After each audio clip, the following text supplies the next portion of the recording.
রাতের গভীর অন্ধকার হঠাৎ করেই রূপ নিল লাল আগুনের আলোকছটায়।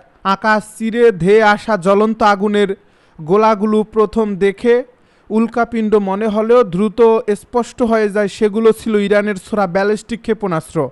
মুহূর্তের মধ্যে ইসরায়েলের আকাশ জুড়ে ছড়িয়ে পড়ে সাইরেনের বিকট শব্দ, বিস্ফোরণের কম্পন আর আতঙ্কের ছায়া। শহর থেকে সামরিক স্থাপনা সব কিছুই যেন এক অনিশ্চিত যুদ্ধের কেন্দ্রবিন্দুতে পরিণত হয়। প্রত্যক্ষদর্শীরা জানিয়েছেন আকাশে একের পর এক আগুনের রেখা দেখা যায়, তারপরেই বিস্ফোরণের শব্দে কেঁপে ওঠে চারপাশ। এই হামলার পেছনে রয়েছে দীর্ঘদিনের উত্তেজনা, যা নতুন মাত্রা পায় সাম্প্রতিক পাল্টাপাল্টি বিমান অভিযানের পর। ইরানের রাজধানী থেকে একযোগে কয়েক ডজন ক্ষেপণাস্ত্র ছোড়া হয়েছে বলে দাবি করেছে ইসরায়েলি প্রতিরক্ষা বাহিনী। লক্ষ্যবস্তু ছিল তেল আবিব সহ উত্তর ও দক্ষিণাঞ্চলের গুরুত্বপূর্ণ এলাকা, বিশেষ করে দক্ষিণের সামরিক স্থাপনা ও ঘনবসতিপূর্ণ অঞ্চলে আঘাত হানার আশঙ্কা তৈরি হয়েছে। এই হামলার পরপরই পুরো দেশে জারি করা হয় জরুরি সতর্কতা। সাইরেন বেজে ওঠার সঙ্গে সঙ্গে হাজার হাজার মানুষ আশ্রয় কেন্দ্রে ছুটে যান। স্কুল, অফিস, গণপরিবহন সব কিছুই সাময়িকভাবে বন্ধ হয়ে পড়ে। আকাশে দেখা যায় ইন্টারসেপ্টর ক্ষেপণাস্ত্রের পাল্টা উড়ন, যা ইরানি মিসাইলকে মাঝপথে ধ্বংস করার চেষ্টা চালায়। তবে কতগুলো ক্ষেপণাস্ত্র প্রতিহত হয়েছে আর কতগুলো লক্ষ্যভূমিতে আঘাত এনেছে তার পূর্ণাঙ্গ চিত্র এখন স্পষ্ট নয়। ইসরায়েলের প্রধানমন্ত্রী বেঞ্জামিন নেতানিয়াহু প্রশাসন প্রাথমিকভাবে ক্ষয়ক্ষতির নির্দিষ্ট তথ্য প্রকাশ সংযম দেখাচ্ছে। নিরাপত্তার স্বার্থে বিস্তারিত তথ্য গোপন রাখা হচ্ছে বলে জানানো হয়েছে। তবে স্থানীয় গণমাধ্যমের খবর ইঙ্গিত মিলছে কয়েকটি কৌশলগত স্থাপনা ক্ষতিগ্রস্ত হতে পারে। সামাজিক যোগাযোগ মাধ্যমে ছড়িয়ে পড়া কিছু ভিডিওতে দেখা গেছে ধোঁয়ার কুণ্ডলী আর আগুনের শিখা, যদিও সেগুলোর সত্যতা স্বাধীনভাবে যাচাই করা যায়নি। এই হামলার পেছনে ইরানের যুক্তি, সাম্প্রতিক সময়ে তেহরানে চালানো ইসরায়েলি বিমান অভিযানের প্রতিশোধ। ইরান দাবি করছে তাদের গুরুত্বপূর্ণ অবকাঠামো ও নিরাপত্তা স্থাপনায় হামলার জবাব হিসেবেই এই ব্যালিস্টিক আঘাত। বিশ্লেষকদের মতে এটি শুধু তাৎক্ষণিক প্রতিক্রিয়া নয়, বরং একটি বার্তা। মধ্যপ্রাচ্যে শক্তির ভারসাম্য এখন আরও অস্থির। ইসরায়েলের আকাশ প্রতিরক্ষা ব্যবস্থা ইসরায়েল ডিফেন্স ফোর্স জানিয়েছে তাদের বহুস্তরীয় প্রতিরক্ষা বলয় সক্রিয় রয়েছে। বিশেষ করে বহুল আলোচিত আয়রন ডোম একাধিক ক্ষেপণাস্ত্র মাঝ আকাশে ধ্বংস করছে বলে দাবি করা হয়েছে। তবে সামরিক বিশ্লেষকদের মতে একযোগে বিপুল সংখ্যক ব্যালিস্টিক ক্ষেপণাস্ত্র ছোড়া হলে প্রতিরক্ষা ব্যবস্থার উপর চাপ বেড়ে যায় এবং কিছু মিসাইল প্রতিরোধ ভেদ করে লক্ষ্যভূমিতে পৌঁছাতে পারে। আন্তর্জাতিক সংবাদ মাধ্যমের এই প্রতিবেদনে বলা হয়েছে তেল আবিব ছাড়াও দক্ষিণ অঞ্চলের বীর সেবা ও আজদোদ অঞ্চলে সতর্কতা জারি ছিল। উত্তর থেকে দক্ষিণ পুরো ভূখণ্ড জুড়ে যুদ্ধের আবহ। বিস্ফোরণের শব্দে কেঁপে ওঠে আবাসিক এলাকা আর নিরাপত্তা বাহিনী দ্রুত উদ্ধার তৎপরতা শুরু করে। হাসপাতালগুলোকে উচ্চ সতর্কতায় রাখা হয়েছে। এই সংঘাত কেবল দুই দেশের মধ্যে সীমাবদ্ধ নয়, মধ্যপ্রাচ্যের বিস্তৃত ভূ রাজনৈতিক প্রেক্ষাপটে এটি বড় ধরনের প্রভাব ফেলতে পারে। যুক্তরাষ্ট্র ও ইউরোপীয় শক্তিগুলো পরিস্থিতির উপর নিবিড় নজর রাখছে। কূটনৈতিক তৎপরতা বাড়ানো হয়েছে যাতে উত্তেজনা আর না বাড়ে। তবে ময়দানের বাস্তবতা বলছে উভয় পক্ষই এখন কৌশলগত অবস্থান শক্ত করতে ব্যস্ত। বিশ্লেষকদের মতে ইরানের এই পদক্ষেপে একটি মনস্তাত্ত্বিক দিকও রয়েছে। তাদের অন্ধকারে একযোগে ক্ষেপণাস্ত্র নিক্ষেপ করে প্রতিরক্ষা বলয়কে ব্যস্ত রাখা এবং জনমনে আতঙ্ক সৃষ্টি এই ছিল অন্যতম লক্ষ্য।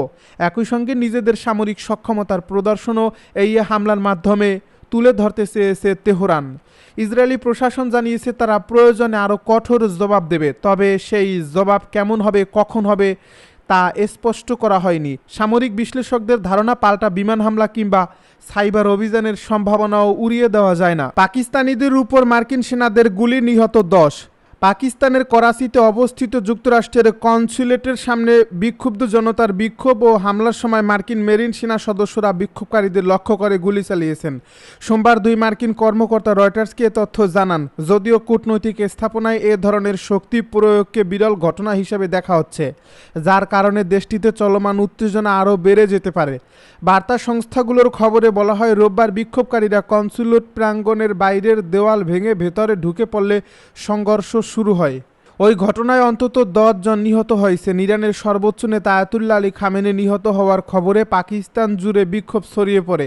2 মার্কিন কর্মকর্তার বরাতে জানা গেছে, মেরিন সেনাদের ছোড়া গুলিতে কেউ আহত বা নিহত হয়েছেন কিনা তা স্পষ্ট নয়। এছাড়া কনসুলেটের নিরাপত্তায় নিয়োজিত বেসরকারি নিরাপত্তা কর্মী ও স্থানীয় পুলিশ গুলি চালিয়েছে কিনা সে বিষয়েও নিশ্চিত তথ্য পাওয়া যায়নি।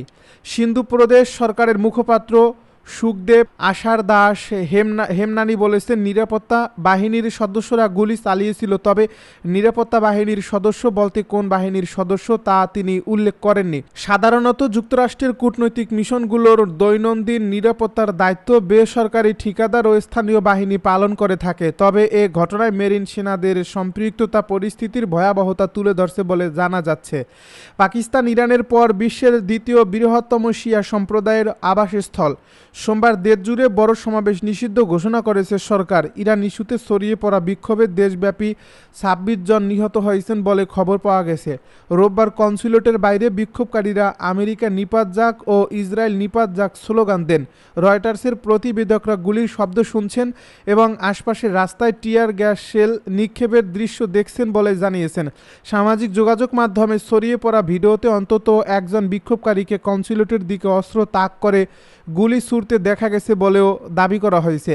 করাচি পুলিশের এক কর্মকর্তা রয়টার্সকে জানিয়েছেন, কনসুলেট ভবনের ভেতরে থেকে গুলি ছোড়া হয়েছিল। এই ঘটনায় মার্কিন মেরিন বাহিনীর বক্তব্য আনুষ্ঠানিকভাবে জানান জন্য রয়টার্স চিঠি পাঠিয়েছে পেন্টাগনে যুক্তরাষ্ট্রের সামরিক কর্তৃপক্ষের কাছে, কিন্তু পেন্টাগন কর্তৃপক্ষ কোনো জবাব না দিয়ে সে চিঠি মার্কিন পররাষ্ট্র দপ্তরে পাঠিয়েছে। পররাষ্ট্র দপ্তরও তাৎক্ষণিকভাবে এ বিষয়ে কোনো মন্তব্য করেননি। ইরানে ভয়াবহ ভূমিকম্প অনুভূত। এটা ভূমিকম্প নাকি পরমাণু বোমার পরীক্ষা? দক্ষিণ ইরানে 4.4 মাত্রার ভয়াবহ ভূমিকম্প আঘাত এনেছে। ইউরোপীয় ভূমিকম্প পর্যবেক্ষণ সংস্থা ইউরোপীয় ভূমধ্যসাগরীয় ভূকম্পন কেন্দ্র জানিয়েছেন, ইউটিসি মান সময় 6টা 55 মিনিট 7.8 সেকেন্ডে এই ভূমিকম্পটি রেকর্ড করা হয়। এর গভীরতা ছিল 10 কিলোমিটার। ভূমিকম্পের উপকেন্দ্র ছিল সিরাজ শহর থেকে প্রায় 214 কিলোমিটার দক্ষিণ পূর্বে। এছাড়া জেরাস শহর থেকে প্রায় 53 কিলোমিটার উত্তর পশ্চিমে এর অবস্থান বলে জানানো হয়েছে।